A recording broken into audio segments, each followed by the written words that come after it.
Welcome back, Armchair Outdoor enthusiast. As promised, this is my follow-up review of the Salewa GTX boots.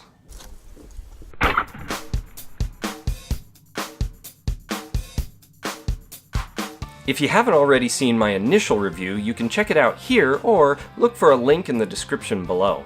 I put a lot of miles on the boots this summer, fall, and part of the winter. These boots were and will continue to be my go-to alpine boot. Let's start out talking about the sole of the boot. I found that going uphill on hard-packed snow was a bit slippery. However, coming downhill it did a fine job braking. I also found that it was still very sticky on rock, and I had an easy time crossing scree fields. I even had to do a pitch or two of about 5/8 on wet rock, and it performed admirably. I was very pleased on my alpine climb of Mount Cowan this summer.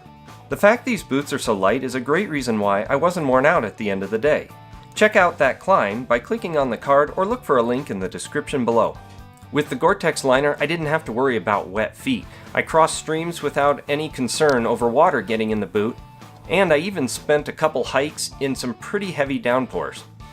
All the while, my feet remained dry, comfortable, and warm. What really impressed me is when I finally got to put on crampons this winter and climb some ice. What you see in front of you is about Water Ice 3+, and I was super thrilled with how they performed. Because the boot is uninsulated, I had to use a much heavier sock. And even when climbing around in the 34-degree weather, my feet were just warm enough.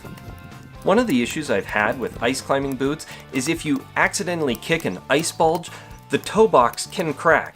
Now I purposely did that with these boots, and the toe has remained real solid. I'm very pleased with how well built these boots are.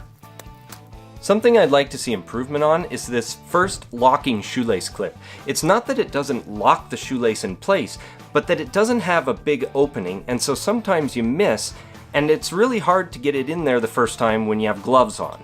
There's not a lot of cushion built into the footbed or the sole of this boot, so if you need more, you're going to have to use your own insoles. And as for sizing, I typically wear a 9.5, but had to go with a 10 in this boot, and that's alright. It allowed me to wear a regular hiking sock or a heavy cushion sock during the winter, and I never even touched the toe box when kicking in for ice climbing. It's a very durable boot. There's a few scuffs and scrapes, but in all honesty, it's held up incredibly well over all the miles I put on it this year. I'm extremely satisfied, and I think Salewa has done a fantastic job with this boot. Thanks so much for watching. I hope this review has been helpful. If there's anything else you'd like to see, you can get a hold of me through my website or my Facebook page. As always, get out there, enjoy the outdoors, and happy trails.